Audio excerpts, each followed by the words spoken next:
Hello friends, this is Amit Singh और मैं आप लोग के बीच में एक बहुत ही बढ़िया सा टॉपिक आज लेकर आया हूँ। टॉपिक का नाम है अक्षांश तथा देशांतर। अक्षांश तथा देशांतर टॉपिक का नाम है, लेकिन इसको पढ़ने से पहले हम ये समझ लेते हैं, पृथ्वी के बारे में थोड़ा सा ज्ञान ले लेते हैं कि पृथ्वी वास्तव में पृथ्वी का आकार कैसा है। पृथ्वी के बारे में कुछ और चीज जान लेते हैं। पृथ्वी के ऊपर सबसे पहले खोज किसने चालू किया और ग्लोब किसने बनाकर तैयार किया।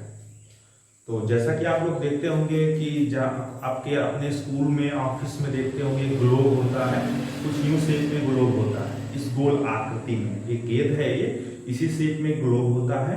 तो ग्लोब की खोज यानी ग्लोब बनाकर सबसे पहले तैयार किया था बैहम नाम के व्यक्ति ने। किसने? बैहम नाम के, बैहम नाम के व्यक्ति ने ग्लोब बनाकर तैयार किया।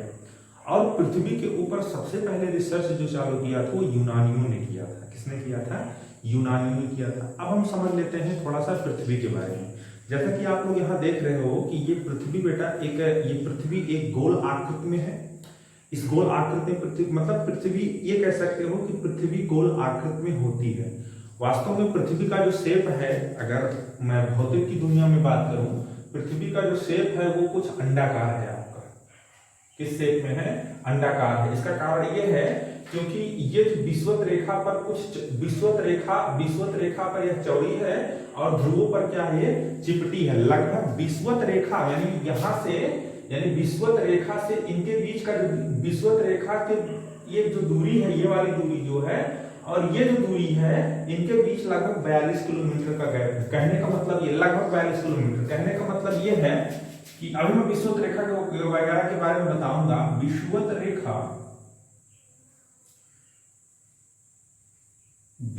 रेखा की लंबाई में से अगर ध्रुवों की बीच की दूरी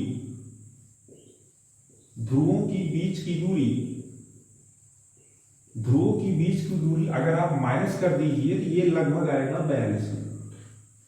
यानी आपको ये पता चल गया कि ये जो ध्रुव है, ये ध्रुव जो है, ध्रुवों के बीच की जो दूरी है, ये वाली जो दूरी है, ये दूरी ज्यादा है। यानी विषुवत रेखा यानी ये वाली जो दूरी है, ये दूरी ज्यादा है, लेकिन ये दूरी कम है। अगर आपसे पूछा जाए कितना है, तो आप ये बताइए। आप पढ़े भी हो कि पूर्ण आकृति का अगर गोला है तो उसकी जो त्रिज्या होगी वो समान होगी। गणित की भाषा में हम जानते हैं कि अगर कोई ऐसा गोला अगर कोई गोला है और उसकी त्रिज्या अगर समान है, उसको गोला तभी हम कहेंगे जब उसके केंद्र से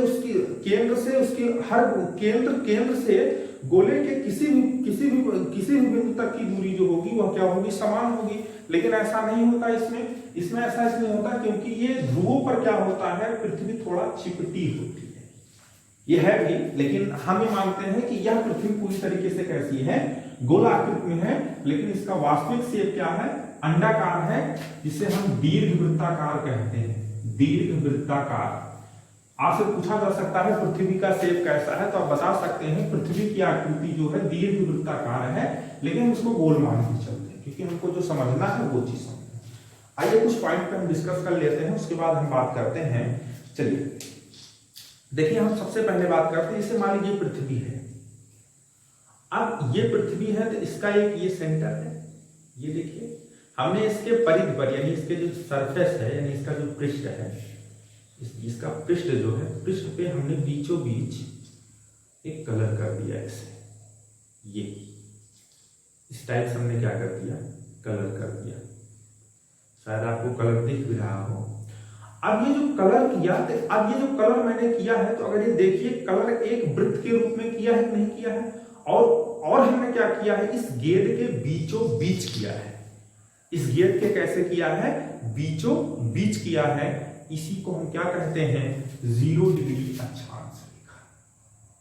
0 डिग्री, इसी को हम कहते हैं 0 डिग्री अक्षांश रेखा। यानी आपसे पूछा जा सकता है कि अक्षांश रेखा एक वृत्त के रूप में होती है। कैसे होती है? वृत्त के रूप में होती है। और यह भी आप बता सकते हो कि अक्षांश रेखा जो होता है गोले के यानी पृथ्वी के परिधि पर खींची जाती है। किसके परिधि पर खींची जाती है? पृथ्वी के परिधि पर खींची जाती है। तो अब देखिए, ये 0 डिग्री अक्षांश रेखा है, आप समझ लीजिए। इसी 0 डिग्री अक्षांश रेखा को हम विषुवत रेखा कहते हैं। क्या कहते हैं? विषुवत रेखा कहते हैं। इसी को हम क्या कहते हैं? भूमध्य रेखा कहते हैं। क्या कहते हैं? भूमध्य रेखा कहते हैं। विषुवत रेखा, भूमध्य रेखा दोनों एक ही नाम है, बस नाम अलग अलग है, बाकी दोनों एक ही चीज है। चाहे आप ये कह सकते हैं कि 0 डिग्री लाइन जो है, 0 डिग्री अक्षांश रेखा जो है वो क्या है? विषुवत रेखा है। उसी को हम क्या कहते हैं? भूमध्य रेखा कहते हैं। चलिए कुछ चीज और जानते हैं। अब आपके दिमाग में आया होगा ये सब 0 डिग्री का मतलब क्या है। देखिए, इस बॉल का सेंटर कहां होगा? इस बॉल का सेंटर कहां होगा? इस बॉल का सेंटर इस गेंद के अंदर कहीं बीचों बीच होगा। यानी गोले के केंद्र से, ध्यान देना, अक्षांश ये 0 डिग्री अक्षांश, हमने अक्षांशीय कोण हम जिसे कहते हैं, अक्षांशीय कोण को जो मैं नाप रहा हूं, अक्षांशीय कोण को हम नापते कैसे हैं? ये बहुत ही टेक्निकल चीज है। पृथ्वी के केंद्र से उसके पृष्ठ तक की कोणीय दूरी को हम क्या कहते हैं? अक्षांश कोण कहते हैं। इसको हम इस तरीके से समझ सकते हैं, थोड़ा सा अलग समझ सकते हैं। जैसे मान लीजिए पृथ्वी है, ये इसका क्या है? सेंटर है। अब ये तो आपको पता चल गया ये वाली लाइन कौन सी है? ये 0 डिग्री लाइन है, यानी विषुवत रेखा वाली लाइन है। तो अब अगर इसकी अब यहीं से अगर तुम कोण नापोगे, इसी के समानांतर नापोगे, यानी इसका या इस पॉइंट पे कोण नापोगे, तो आप देख रहे हो कि दोनों लाइन क्या हो जाएंगी? पैरेलल हो जाएंगी, जिससे कारण इनके बीच एंगल कितना बनेगा? 0 बनेगा। जैसे आप इस तरीके से समझ सकते हो कि अब 0 डिग्री जो लाइन होती है, 0 डिग्री जो लाइन होती है, अगर दो रेखाएं एक दूसरे के समानांतर होंगी तो उनके बीच कोण कितना बनेगा? 0 अंश कोण बनेगा। तो कुछ ऐसी ही स्थिति यहां पर होती है। अब देखिए, अगर मान लीजिए यहां पर आपको निकालना हो, मान लीजिए 1 डिग्री अक्षांश निकालना हो, तो ये 1 डिग्री अक्षांश हुआ। ऐसे आपको 2 डिग्री करना हो, ऐसे छोटी, थोड़ा हम गैप ज्यादा कर दे रहे हैं, 2 डिग्री करना हो, ऐसे बढ़ता जाएगा बढ़ता जाएगा बढ़ता जाएगा। अगर मैं ऐसे सीधा खड़ा कर दूं सेंटर से, ये कितने कोण बनेगा? 90 अंश का कोण बनेगा। तो ये बताइए, 90 अंश का कोण यहां भी बनना है, 90 अंश का कोण यहां भी तो बन सकता है, 90 अंश का कोण यहां भी तो बन सकता है। और हम लोगों ने पढ़ा है कि संख्या रेखा पर इसको प्रदर्शित करें, इसको हम कहते हैं ईस्ट, इसको कहते हैं वेस्ट, इसको हम कहते हैं नॉर्थ, इसको हम कहते हैं साउथ। अब ये वाला जो पॉइंट है, इसको हम बोलते हैं नॉर्थ पोल, उत्तरी ध्रुव। ये वाला पॉइंट क्या है? उत्तरी ध्रुव। ये वाला पॉइंट क्या है? दक्षिण ध्रुव। ये वाला पॉइंट कौन सा है? उत्तरी ध्रुव। ये वाला पॉइंट कौन सा है? दक्षिण ध्रुव है। तो आपसे पूछा जा सकता है कि जो दोनों ध्रुव होते हैं उनका अक्षांश कोण कितना होता है, यानी वह कितने अक्षांश पर स्थित होते हैं। तो आप बताओगे, उत्तरी ध्रुव हो चाहे दक्षिणी ध्रुव हो बेटा, वो 90 अंश अक्षांश पर स्थित होते हैं। देख, कुछ बताने की जरूरत नहीं है, सिंपल सी बात है, आप देख ही रहे हो ये 90 अंश अक्षांश पे होते। चलिए थोड़ा इसको और डिटेल में समझने का प्रयास करते हैं। इतना पता चल गया 0 डिग्री। अभी मैं अक्षांश पे से चर्चा कर रहा हूं।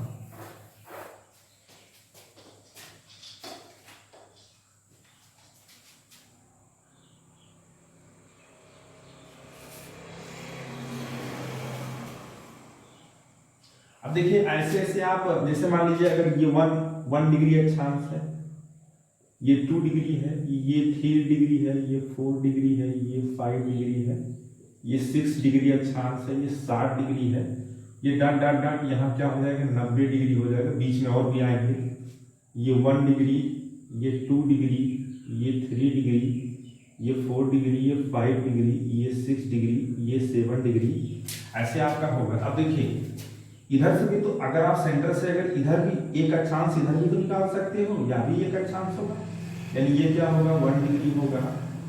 तो अब इधर वाला 1 डिग्री, इधर वाला, दोनों को मिला दो आप। ये आपसे पूछा जा सकता है कि कौन सी लाइन है? ये एक अक्षांश वाली लाइन है, ऐसे 2 अक्षांश वाली लाइन होगी, ऐसे 3 अक्षांश वाली लाइन होगी, ऐसे 4 अक्षांश वाली लाइन होगी, ऐसे 5 अक्षांश वाली लाइन होगी, ऐसे 7 अक्षांश, ऐसे 8, ऐसे ऐसे आप देख रहे हो धीरे धीरे ये जो अक्षांश रेखाएं हैं बेटा, ये धीरे धीरे क्या हो रही है, छोटी होती जा रही है। धीरे धीरे क्या हो रही है, छोटी होती जा रही है। कहने का मतलब ये है कि जैसे जैसे हम विषुवत रेखा से ऊपर की तरफ बढ़ते हैं वैसे वैसे अक्षांश कोण तो बढ़ता है, लेकिन साथ ही साथ अक्षांश रेखाएं जो होती हैं उनकी लंबाई जो होती है वो घटती जाती है। उनकी लंबाई क्या होती है, घटती जाती है। ऐसे आप इधर भी जब चलोगे तो इधर भी क्या होगा, अक्षांश रेखाओं की लंबाई घटती जाएगी। मैं अगर आपसे पूछूं कि अगर हमने इसको, इस लाइन को मान लिया है विषुवत रेखा, इसको मान लिया है 1 डिग्री अक्षांश, तो आपसे पूछा जा सकता है, आपसे पूछा जा सकता है कि 1 डिग्री अक्षांश रेखा बड़ा है, 1 अक्षांश रेखा बड़ा है कि 0 डिग्री अक्षांश रेखा बड़ा है? तो आप बताओगे जनरल सी बात है 0 डिग्री अक्षांश रेखा बड़ा है। तो अतः हम यह कह सकते हैं कि आपसे पूछा जा सकता है कि सबसे बड़ी अक्षांश रेखा कौन सी होती है। ऑप्शन में आपको मैंने 4 ऑप्शन दिया, 0 डिग्री अक्षांश, 1 डिग्री अक्षांश, 2 डिग्री अक्षांश और 90 डिग्री अक्षांश। किस पे टिक लगाओगे, 0 डिग्री अक्षांश। और अगर आपसे पूछा जाए कि सबसे छोटी कौन सा होता है तो आप बताओगे 90 डिग्री अक्षांश। लेकिन आप जरा ध्यान दीजिए बेटा, ये अक्षांश जब हम ऊपर जाते रहेंगे तो ये तो एक पॉइंट में कन्वर्ट हो जाएगा, ये तो किस में कन्वर्ट हो जाएगा, एक पॉइंट में कन्वर्ट हो जाएगा। तो आपसे पूछा जा सकता है कि टोटल कितने अक्षांश होते हैं, टोटल कितने अक्षांश होते हैं। देखिए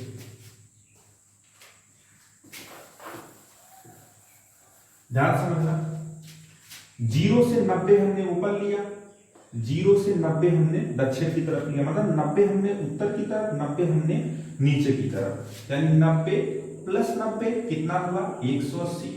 लेकिन बेटा 0 वाला तो मैंने ऐड किया ही नहीं, यानी 0 वाला भी तो एक वैल्यू होगी, यानी 0 अक्षांश भी हम ले सकते हैं। तो 0 प्लस 90 प्लस 90 यानी 181 अक्षांश होता है।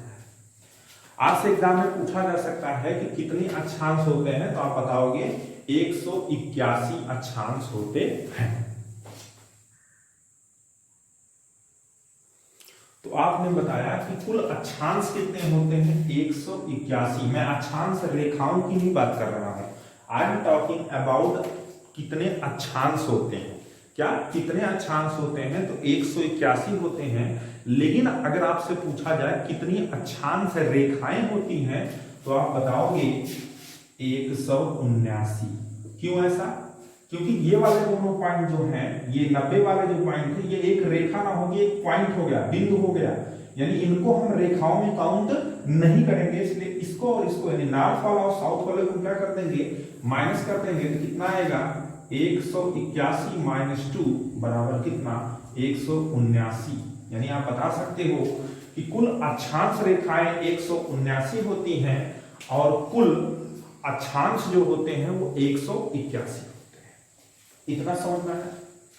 और एक चीज जान लीजिए, एक चीज ये भी जान लीजिए, जैसे 0 डिग्री अक्षांश है, इसको हम विषुवत रेखा कहते हैं। सबसे लंबी अक्षांश रेखा होता है, सबसे लंबी अक्षांश रेखा होता है, ठीक है। लेकिन अगर आपसे पूछा जाए कि एक अक्षांश मतलब किन्हीं 2 अक्षांशों के बीच की दूरी क्या होती है, तो एक चीज जान लेना कि, एक चीज ये जान लीजिएगा कि किन्हीं 2 अक्षांशों के बीच की जो दूरी होती है वो नियत होती है। जैसे कहने का मतलब ये है कि अगर ये 0 डिग्री वाली अक्षांश रेखा है, ये ऊपर वाली 1 डिग्री वाली होगी, तो इनके बीच जो दूरी होगी, अगर ये 1 है तो ये वाली 2 होगी, तो इनके बीच में कुछ दूरी होगी, ये 3 वाली होगी तो इनके बीच में कुछ दूरी होगी।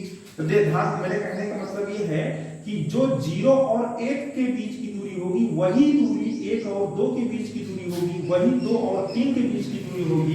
अर्थात कहने का मतलब ये है कि 2 अक्षांश रेखाओं के बीच की दूरी जो होती है वह नियत होती है। 2 अक्षांश रेखाओं के बीच की दूरी जो होती है फ्रेंड्स, वो क्या होती है, नियत होती है। अतः आप लिख सकते हो कि किन्हीं 2 अक्षांश रेखाओं के बीच की दूरी जो होती है 111 किलोमीटर। किन्हीं 2 अक्षांश रेखाओं के बीच की दूरी कितनी होती है, के बीच की दूरी 111 किलोमीटर होती है। 111 किलोमीटर होती है, पूछा गया एग्जाम में, काफी बार पूछा गया है। तो यहां से तमाम पॉइंट्स आप लोगों ने निकाल लिया। सबसे बड़ी अक्षांश रेखा कौन सी होती है, 0 डिग्री। 0 डिग्री को हम किस नाम से जानते हैं, विषुवत रेखा के नाम से जानते हैं, इसी को हम भूमध्य रेखा कहते हैं। और मैंने आपको बताया कि ये नॉर्थ पोल है, ये साउथ पोल है। नॉर्थ पोल यानी उत्तरी ध्रुव जो है, उत्तरी ध्रुव पे आपको बता दिया गया उत्तरी ध्रुव पर कितने अक्षांश कोण होता है, 90। दक्षिण ध्रुव पे कितना होता है, 90। आपसे और आपको पता है जैसे जैसे आप विषुवत रेखा से चाहे ऊपर की उत्तर की ओर जाइए, चाहे दक्षिण की ओर जाइए, उससे क्या होता है आपका, उससे क्या होता है, अक्षांश रेखा की लंबाई क्या होती है, घटती जाती है। और हमने बताया कि यह अक्षांश रेखा दिख तो रही है आपको एक रेखा के रूप में, लेकिन वास्तव में होती क्या है, एक वृत्त के रूप में। जैसे मैंने इस गेट के एग्जाम्पल से आपको समझाने का प्रयास किया था, इस गेट के एग्जाम्पल से मैंने आपको यह बताने का प्रयास किया था, अगर ये जीरो लाइन है, आप कहोगे सर कैसे आप कैसे कह रहे हैं कि ये छोटी है। चलिए इसके ऊपर मैं एक गोल वृत्त बनाता हूं, ये गोल वृत्त बनाता हूं एकदम समानांतर इसी के। ये वाला जो दूसरा वृत्त है, ये वृत्त जो है इस वृत्त से छोटा है कि नहीं है। तो अतः हमें कह सकते हैं कि ये वाला जो अक्षांश है बेटा, और अक्षांश जो होता है हमेशा पृथ्वी के पृष्ठ या उसके सरफेस पर यानी उसके सतह पर ही खींचा जाता है, ना कि इसके केंद्र से खींचा जाता है। क्लियर हो गया, इतनी बात क्लियर हो गई। अब मैं आप लोगों को कुछ चीजें और बताता हूं अक्षांश रेखा संबंधित। देशांतर से मैं देशांतर का लेक्चर में अगले वीडियो में लेने का प्रयास करूंगा। अक्षांश से लेकर आज कुछ और चीजें आपको बताने का प्रयास करना है, इंपॉर्टेंट है आपके लिए। चलिए जैसे मान लीजिए ये हमने आपका पृथ्वी बना दिया, ये 0 डिग्री लाइन हो गई, ये 0 डिग्री अक्षांश हुआ जिसे हम विषुवत रेखा कहते हैं। देखिए इसको नॉर्थ, इसको हम साउथ। देखिए ये वाला हिस्सा उत्तर है, ये वाला हिस्सा क्या है, दक्षिण है। तो हम यह भी कह सकते हैं कि यह उत्तरी गोलार्ध है, उत्तरी गोलार्ध, किसी कोई समस्या नहीं होनी चाहिए। यह कौन सा गोलार्ध है, उत्तरी गोलार्ध है। और ये वाला गोलार्ध हम मान सकते हैं कौन सा गोलार्ध है, दक्षिणी गोलार्ध है। ये उत्तरी गोलार्ध, ये वाला कौन सा गोलार्ध है, दक्षिणी गोलार्ध है। क्लियर हो गया। देखिए ये 0 डिग्री लाइन है। आपसे पूछा जा सकता है कि वह कौन सा ऐसा अक्षांश रेखा है जो पृथ्वी को 2 बराबर भागों में बांटता है। तो 0 डिग्री लाइन, 0 डिग्री अक्षांश रेखा जो होती है, या आपसे पूछा जा सकता है वह कौन, विषुवत रेखा भी ऑप्शन में दे सकते हैं, भूमध्य रेखा भी दे सकते हैं, देशांतर रेखा दे सकते हैं। तो क्या टिक लगाओगे आप, विषुवत रेखा या भूमध्य रेखा आप टिक लगाओगे। या 0 डिग्री अगर एंगल में दे दिया जाएगा तो 0 डिग्री अक्षांश रेखा पृथ्वी को 2 बराबर भागों में बांटती है, उत्तरी गोलार्ध और दक्षिणी गोलार्ध। ठीक है, चलिए देखिए ये 0 डिग्री है, इस रेखा को हम कहते हैं 23.5 अंश नॉर्थ। अभी मैं बताऊंगा इसको। इसके दक्षिण में हम इतने ही एंगल पर एक और रेखा बनाते हैं 23.5 अंश साउथ। इसके दक्षिण में हम एक रेखा और बनाते हैं 66.5 अंश नॉर्थ। ये हम बनाते हैं लगभग उतना ही, थोड़ा हमसे कम हो गया और बढ़ाइएगा नहीं, उतना ही है। तो ये थोड़ा कम, ये ज्यादा, थोड़ा उतना ही लगभग है 66.5 अंश क्या साउथ। कोई दिक्कत नहीं होनी चाहिए। इसको हम कहते हैं, इस लाइन को हम कहते हैं, देखिए क्या इसको कैसे पढ़ोगे, 23.5 अंश उत्तरी, इसको हम, इस लाइन को हम कहते हैं कर्क रेखा, इसको हम कहते हैं, ये दक्षिणी वाला है 23.5 अंश दक्षिणी, इसको हम कहते हैं मकर रेखा। आइए थोड़ा सा कर्क रेखा मकर रेखा के बारे में जान लेते हैं। आपसे पूछा जा सकता है कि कर्क रेखा किस गोलार्ध से होकर जाती है, तो आप बताओगे कर्क रेखा उत्तरी गोलार्ध से होकर जाती है। और आपसे पूछा जा सकता है कि मकर रेखा किस गोलार्ध में स्थित है, तो आप बताओगे मकर रेखा दक्षिणी गोलार्ध में स्थित है।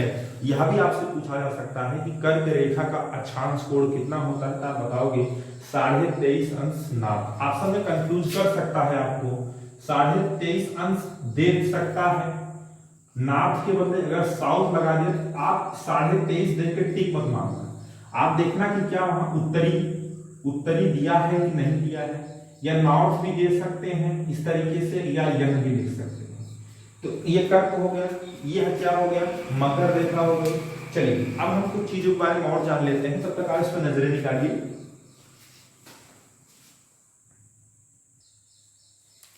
चलिए अब ये हमने बनाया है 66.5 अंश उत्तरी, इसको हम कहते हैं आर्कटिक वृत्त। क्या कहते हैं इसको, हम कहते हैं आर्कटिक वृत्त। बहुत इंपॉर्टेंट है बेटा, हर एक चीज इंपॉर्टेंट है।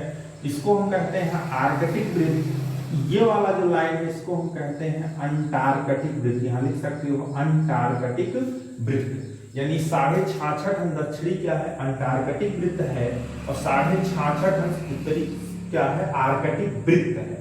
वृत्त इसलिए क्योंकि आपको बता दिया गया है कि प्रत्येक अक्षांश रेखा एक वृत्त के रूप में होती है, प्रत्येक अक्षांश रेखा एक वृत्त के रूप में होती है। रेखा भले इसको बोला जा रहा है, लेकिन होती किस रूप में है, वृत्त के रूप में होती है, जो पृथ्वी के सतह के चारों ओर खींची जाती है, एक वृत्ताकार आकृति में। क्लियर हो गया। चलिए ये कर्क रेखा, ये आर्कटिक वृत्त, ये मकर रेखा, ये क्या हो गया, अंटार्कटिक वृत्त। और ये आप जान ही रहे हो क्या है, ये उत्तरी ध्रुव है और ये क्या है, दक्षिणी ध्रुव है। लेकिन एक चीज जान लीजिएगा बेटा, ये जो आप हमने एक चीज नहीं बताया, बताना भूल गए, कोई जरूरत नहीं है, बाद में बता रहे। मौसम के बारे में हम बताएंगे आपको कि पृथ्वी पर मौसमी घटनाएं और मौसम परिवर्तन कैसे होता है। जब ये टॉपिक मैं आपको पढ़ाऊंगा तब हम बता, लेकिन जान लीजिए ये पृथ्वी जो है आपकी, ये पृथ्वी जो है एक्चुअल में ये 23.5 अंश झुकी हुई है। पृथ्वी जो है 23.5 अंश क्या है, झुकी हुई है। ठीक है, ये इस तरीके से ये मान लो एक रेखा हो गई, ये 23.5 अंश झुकी हुई है, ये पृथ्वी कुछ यूं है, ये नॉर्थ हो गया, ये साउथ हो गया। एक्चुअल में पृथ्वी इस तरीके से। आई होप आपको मेरा वीडियो अच्छा लगा होगा। मेरे चैनल को सब्सक्राइब कीजिए, लाइक कीजिए, जितना ज्यादा से ज्यादा हो सके शेयर कीजिए, और जो कमी हो मेरे वीडियो में वह भी बताइए, मैं और सुधार करूंगा। ठीक है, अभी इस पे कम से कम 2 वीडियो और बनेंगे इस टॉपिक के ऊपर। अच्छा कि इतना छोटा टॉपिक नहीं है ये कि तुरंत क्लियर कर दिया जाए शॉर्ट में। ठीक है, मैं इसके बाद 2 वीडियो और बनाऊंगा। मैक्सिमम कोशिश में रहेगी 2 वीडियो बनाने की, लेकिन हो सकता है 1 वीडियो में कंप्लीट किया। लेकिन मुझे बहुत कुछ बताना, देशांतर रेखा, अब मैं आपको बताऊंगा विषुव क्या होता है, मैं आपको बताऊंगा कि मकर संक्रांति कब पड़ती है। ठीक है, मकर संक्रांति कब पड़ती है, सब ये सब मैं आपको बताऊंगा कि कहाँ किस गोलार्ध में सबसे बड़े दिन होते हैं, किस गोलार्ध में सबसे छोटे दिन होते हैं, तो मैं आपको बात बताऊंगा। ठीक है, कुछ चीजें हैं इसके बारे में। एक वीडियो में वीडियो ज्यादा लंबा हो जाएगा, पता मेरे चैनल को सब्सक्राइब कीजिए, लाइक कीजिए, शेयर कीजिए।